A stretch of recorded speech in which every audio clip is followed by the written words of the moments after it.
Hey, muy buenas tardes, everyone. I hope everybody's doing well, blessed, and enjoying family. Bueno, mi gente, as always, I want to start off by thanking everybody for you guys' wishes, prayers, and your amazing support. De corazón se los agradezco. Now, for this one, I would like to continue on with my story a little bit. And just, to put a footnote, I would like to tell you guys, I'm gonna take you back to the county cause, without getting too much into religion and stuff, cause I know we're not all from the same religion, and mis respetos, right? But I have two spiritual mothers. One here in Mexico and one in the States. The one in the States is actually one of the guys I took his life's mother.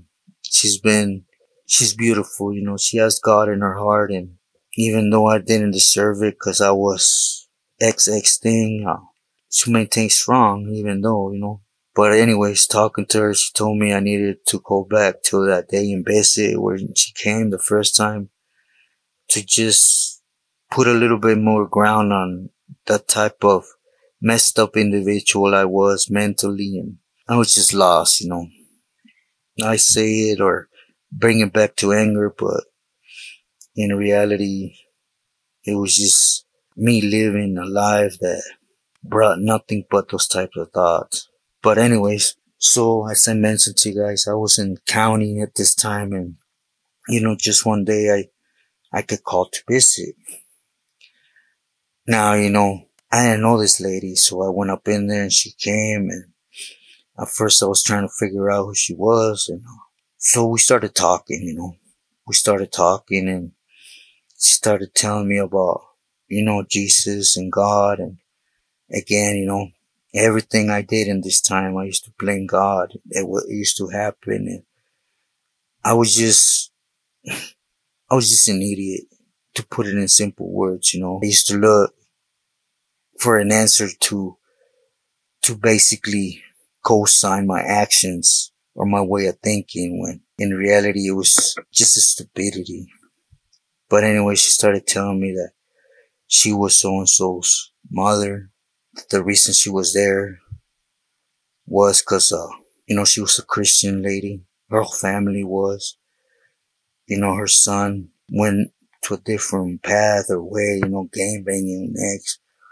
And, she just needed to hear what had happened with her son that last night. So as she's able to forgive me and let go of me, cause she was carrying me. Me being that stupid individual, I started laughing. Just dead on started laughing, and told her I really didn't care, if she needed to find peace with whichever God she thought was almighty. And I continued laughing, and I just looked at her, and now she was crying, Now I know a lot of people are going to think that I'm the biggest trash, and as you guys know, I'm not on here to sugarcoat or paint me as a saint. I'm not. I'm far from it.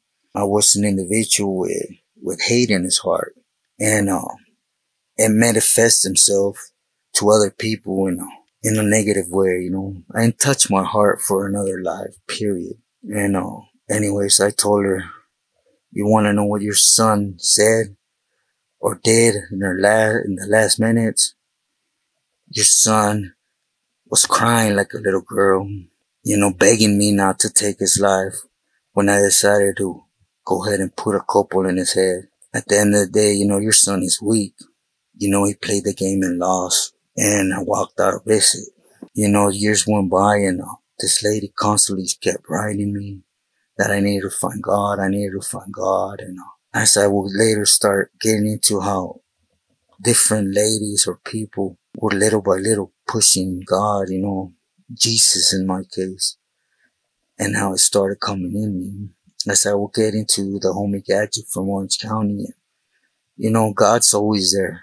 But, I want to touch on this for respect, but she told me I needed to get that feeling on exactly how God has changed me, my way of thought of what I once was, and how he took everything from me and how the way I am now. But anyway, sorry if I backtracked on you guys. I'm going to continue on with my story. When I hit San Quentin, I had the homie from South Central. He gave me a little bit of glitch on what I needed to do when I got there. Cause again, there was nobody before me in county, and, I had that YA mentality. So he told me that, when I got to reception, I was to try to get Popoca to make sure when I hit the Tita there, I was able to start getting canteen and stuff, right? And how the minute I walked in the cell, I always walked in with my paperwork and, I asked for the paperwork. If it wasn't presented, take flight, if there was something wrong with it, handle business. So, I did just that, when I got to Quilmas, it was, also told me that Norteños be booking homies, in R&R, and as I got there, for those that hit reception there, it's a buzz and the yard's right across from there in the open. So I got there bald headed with, my tattoos, and the SEALs lifted my shirt, and right away he started yelling, we got another Dodger friend here, and, SEALs instigating stuff. And, they just started gathering. So they put me in this cage, and I just stood up there, in case someone came with something to spear. I was able to at least defend myself with my feet, right? But nothing happened, So I remember I hit West Block, Bayside, first tier. And, when I walked up in there, this old man, he was in there, and, let the Judas at the door and go away. And, right away I told him, hey, I'm so and so from Santa Rosa, right? And, I had already heard all this BS about upstate, and, so I already had a guard. I already had a little man's complexity when he told me, oh, you're a Sureño, and then he tried to say, yeah, you gotta have, just like in a friendly note, right? Cause, he showed me his paperwork, and the paperwork he got there in reception, it stated something, and it was all good. So, once we started talking, he started telling me like, hey, you're gonna need to show some tattoos cause people are gonna flip. So I took that as disrespect. So my first instinct was like, what? Do I look like you guys know? And he was like, nah, I'm just giving you an advice, there's no need to take it there. And, me in reception, I was stupid. Straight up, if I would have left reception thinking the way I got there thinking, I would have crashed right away. I would have never made it, so this is another thing that God works in mysterious ways, right? I wasn't meant to end going down that road to hit a brick wall. Like I said, he's always been in my life, I just never seen it. Cause when I got there, it was, it's too bad. Every time they cracked the cells, it was for me to get out and go up on a tier and handle business. There was, I was in way with Porky from Shelltown, but there was Mitch, there was other homies from SD there, right? And, there's this vato that he basically, on the streets, he had family that were Norteños, so he used to hoop bang on us. And then once he hit reception, he started claiming SD, right? So me being the dummy, I started pressing the issue. So at first they were bucking up, which me, being an idiot, I didn't have a problem with it, The vatos that were there from my area, they were like, "Haz punta and let's boogie," which, that's a no-no. Car tripping like that is a no-no, but I pressed the issue so much till I got permission to get up in there and whack the dude. And it was just a constant thing. But on this, I'm gonna touch on what a lot of you people had asked me, my first mission. How did I feel? And, be sincere, you know, that fear factor's always there. But that ignorance is bigger. Well, at least in my time it was. You know, so I remember there was a meeting with the vatos. They didn't have the yard, but in their head they did, right? They did a meeting and talking about, you know, it was this vato they call Sombras, or Shadow from Pobre. No, not from Pobre, from Sur Santo Prize, disculpen, from San Juan. That the vato had an R. So, you know, me being a dumb butt, de volada I said, I would take care of it. Now mind you, you know, I'm a youngster, man. Skinny ass vato.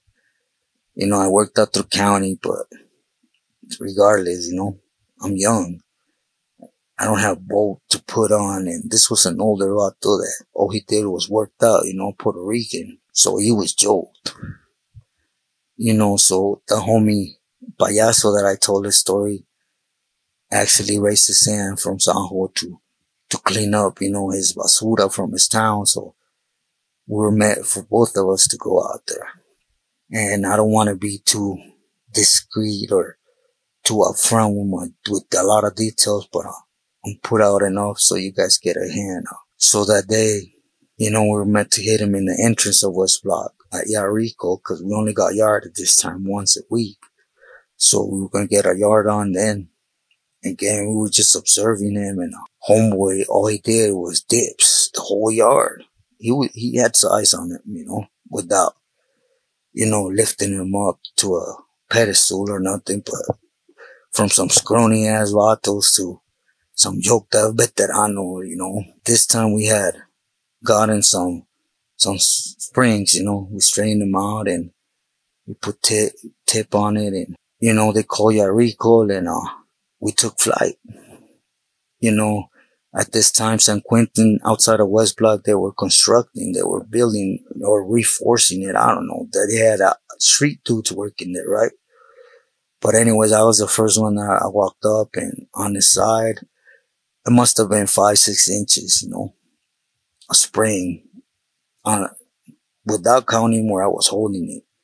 And I remember I just hit him, and I felt my hand hitting his side, and remember he turned around and boom, and I flew. And when I flew, Payaso hit him, and he turned around. Payaso was my size, so hit him and make him, you know, hit the floor, and I would get up and hit him again and hit him again. And at the end, you know, Payaso hit him a certain way, and he bent down, and right, I aimed for his neck, but, you know, I didn't hit his neck. I hit his cheek and went in around his jaw, and it bent, and it went all the way through, like, towards his ear, and it literally popped his whole cheek apart. And once it was bent, that was it. You know, I grabbed Payaso and I told him, ya estuvo, vámonos.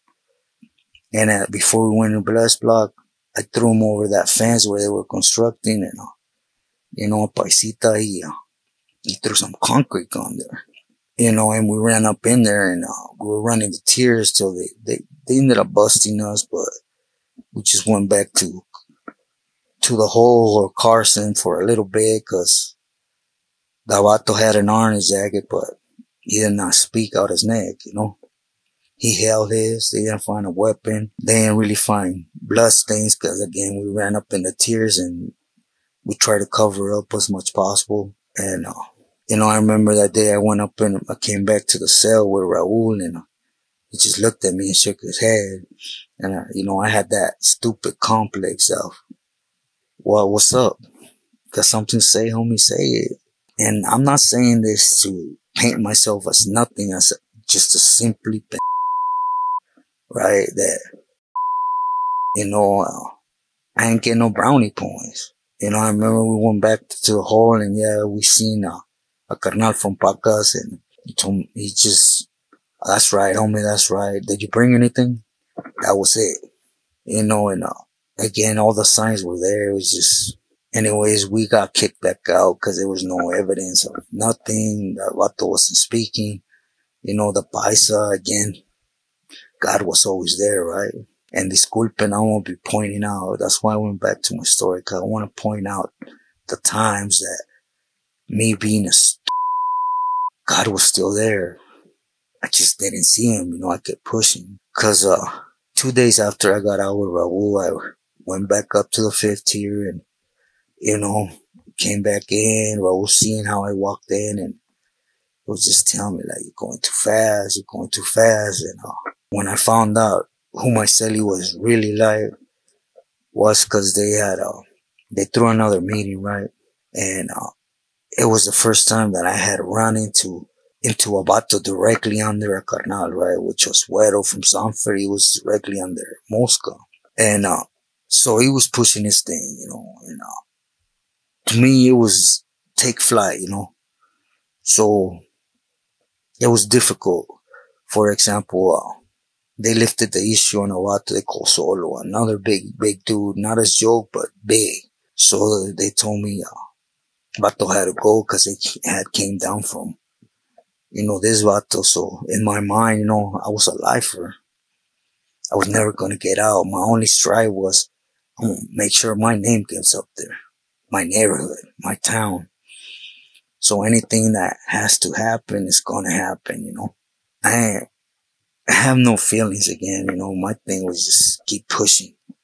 At this time, it was just make my name sound, make my neighborhood sound. I know it sounds dumb, but that was where my mentality was. So when they requested who was going to go, I lifted my hand like a crash test dummy, todo tonto, right? And then especially hearing it came directly from the Bay, it was like, yo lo hago. And then they told me if I had somebody to go with me, I said, Charles, I'll do it. So, this is the first and only time I did something that was a coward's move. And I just want to be sincere with you guys. Vato was by the handball course, and again, he was a big dude. I was a scrawny one.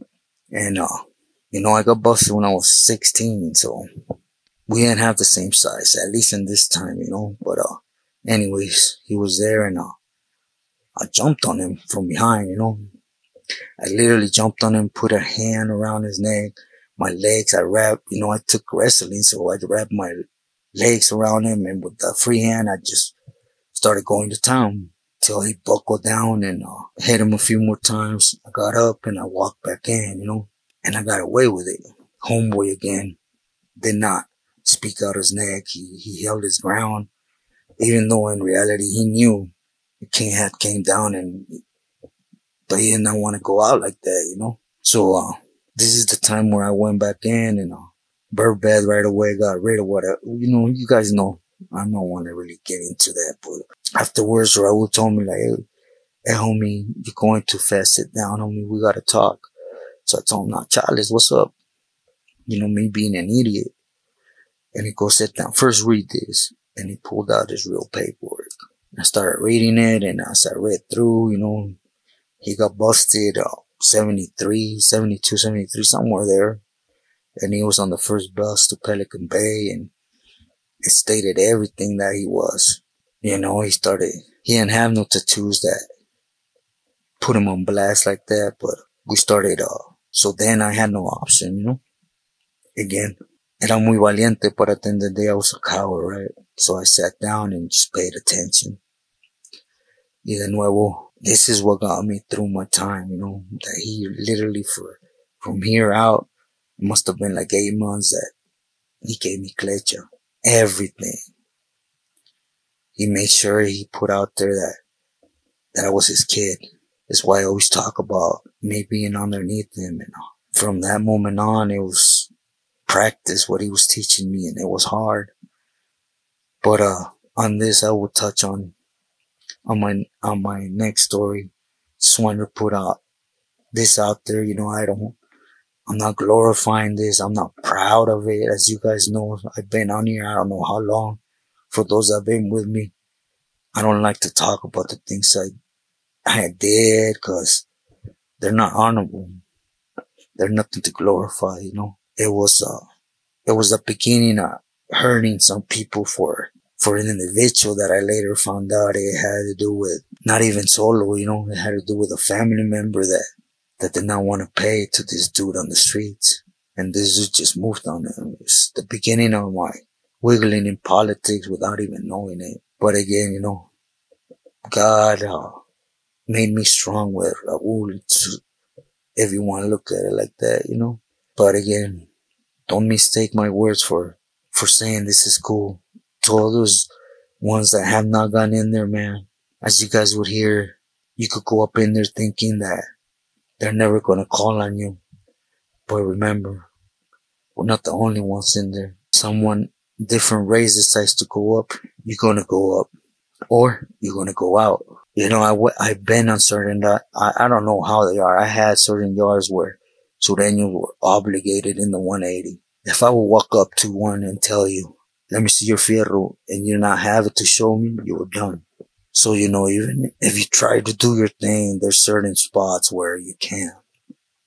So be wise.